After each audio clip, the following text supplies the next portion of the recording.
Because if you think their interview process is bad, just imagine what the process will be like when you're ready to be promoted. Hey guys, welcome back to my channel. I'm Adeshella if you're new around here, and I teach high-achieving corporate professionals how to land new jobs they love at companies they love. My clients have used my job search strategies to land jobs at companies that you might be familiar with, and my advice has been featured in publications that you might have heard of. So I always get questions like, how do you avoid a bad company? Is it even possible to avoid a bad company? Do you just have to wait until the first day to find out if you accepted a job at a bad company? The answer is no. There are things that you can do ahead of time to avoid a company that is terrible. And I always say that you cannot 100% guarantee a perfect company. I mean, there really are no perfect companies, but you can 100% avoid a company if you know what to look for. And in today's video, we're gonna talk about exactly what to look for so that you don't have to play the guessing game any longer. So let's get into it. One sign that you might be interviewing with a company that's bad to work for is very simple. They have a bad reputation. As obvious as this might be when you're in the job, it can be really easy to overlook this when you're actually interviewing or applying for the job, especially if you find yourself in a situation where you're just so ready to get a new job and you're just applying for all the jobs that you see, and you could easily forget to actually do your research to see if they have a bad reputation. But if you really are serious about avoiding a bad employer, then one of the main things you can do is do your due diligence. Check out those reviews. See what other people are saying about the companies. Look at Glassdoor and see how people are feeling even about the interview process, because sometimes they even share about that as well. But I will say one disclaimer is that when you're reading these reviews, you want to take it with a grain of salt and really analyze them. So really evaluate what are they saying about this company and ask yourself, does it align with you? Does it not align with you? And so for example, if they're like, oh my gosh, we're constantly working late, I have to take my laptop home after work, I don't like that. But if you're the type of person who you don't mind working late, that's not really a big red flag for you, then that's just something that you are learning about that company that you can maybe take as an orange flag. If they're saying things that really don't resonate with you, like the bosses are terrible, the culture is despicable, that they don't have any transparency, or whatever the case is, and you know that those are things that you cannot deal with in your next company, then you should know to run. The next sign is even more telling, and it's they don't respect you, your time, or others. So this might look like canceling interviews at the last minute without any apology or any warning or any real reason why. This might also look like wanting you to come into interviews without any forewarning. So for example, they email you at 6 p.m. the night before they want you to show up for an interview at 10 a.m. without any consideration to your time or schedule. This might look like them texting you unprofessionally or sending you messages via text rather than email when you would prefer for them to connect with you over email. And so these signs are really important because it's a really good indication of what it will be like to work there. Think about it. They don't even really know you. Do you think it's gonna get a little bit better?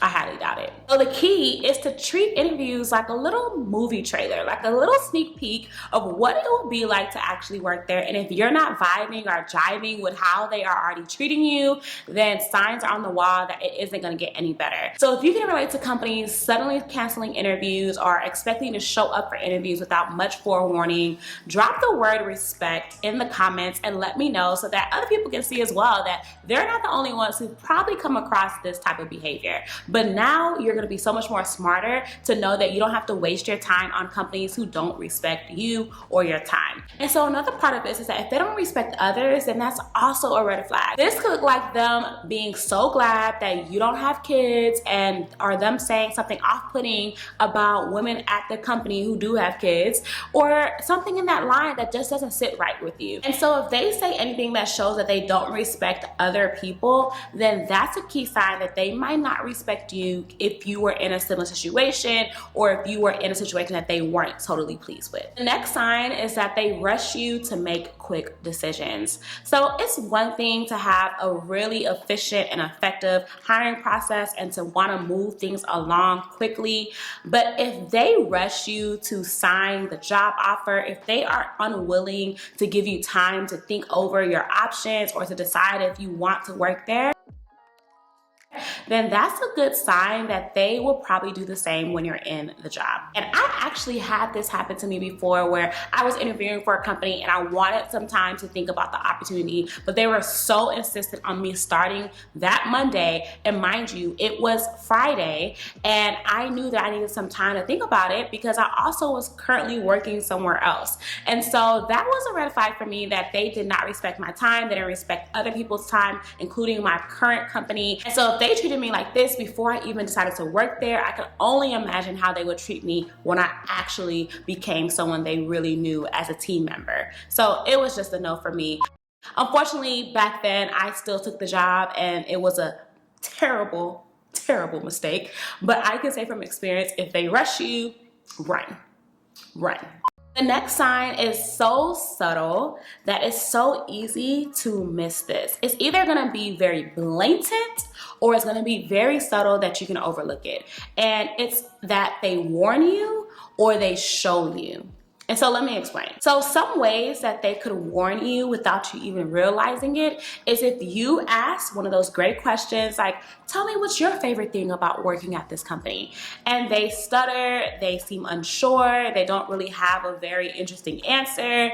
That is a warning sign. They're warning you. They're telling you to run. Because if they are not enthusiastic, excited, just really feeling good about what they do there or what the company is doing, then they probably don't want to be there, which means that you probably shouldn't want to be there either. This is why it's so important to treat your interviews like a two-way street. Don't get lost in the sauce of trying to show them why you are the best person for the job. That is important. It is important to show them why you're the best person for the job. But if you focus on pick me, pick me, pick me, without actually making sure that you want to be there if they were to pick you, then you're gonna miss the signs. And so you have to pay attention to the body language and the way they speak about the company, because they will warn you or show you if you're willing to pay attention to it. Another sign is that they are so vague. So the job description isn't clear, or maybe every time you go into the interview, something new is being discovered about what they want you to do in the job. Or maybe the job is so full of things they want you to do that it really could be divided by 2 to 3 people.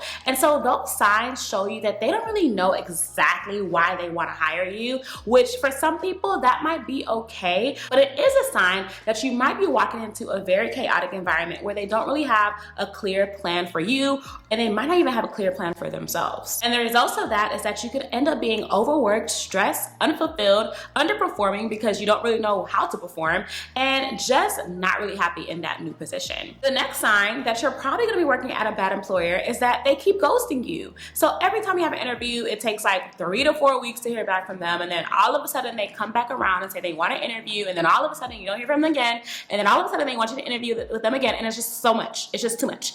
And that is a good sign that in the job, it's gonna be so much and too much as well. This other one is something that people wait to find out in the role, but if you're willing to do a little bit of stalking, you can discover this before you take the job and run the other way. And the sign is that they are constantly losing people. And so you can find this out by heading to LinkedIn and looking at who already works there. When you're doing so, make sure to look at how long they've been there. Are these people also new to the job? Have they been there for years and years? Have most people only been there for about 6 months? These are key indicators of how quickly people are coming in and out of the office, and whether or not that's what you're looking for as well. You can also look up past employees on LinkedIn by just changing some of the filters in the search bar, so that you can also see how long the past employees were there before they actually left. This is such important information, especially if you want to make sure that you're going to a place where you can at least feel a little bit more stability. And so you'll be able to learn this even before you go into an interview, even before you apply for the job. So think back to your previous interviews. Did you notice any of these signs? Are you now realizing that you did see those signs, but you overlooked them? I would love to know. So drop missed it in the comments, and I would love to see if you are already starting to think about whether you saw these signs in the past or not. If you've ever worked for a bad employer before, then I understand the fear and the stress of wondering if that's going to happen again. But rest assured that these signs will get you in a place where you will be more wiser, where you can know what to look for, and you'll be able to avoid a bad employer going forward. And if you want more practical steps on how to boost your chances of landing a job that you'll actually love, love, then you'll definitely want to check out my free training on how to do just that, where I'll walk you through some of my best strategies to help you stand out and get hired. If you found this video helpful, don't forget to like it, especially so that you can go back to it if you need it, and also subscribe to this channel because one, it's so great to see you guys subscribe, and it helps my channel reach so many other high achievers like you who are ready to land jobs that they love. So thank you so much for watching, and I will see you in my next video.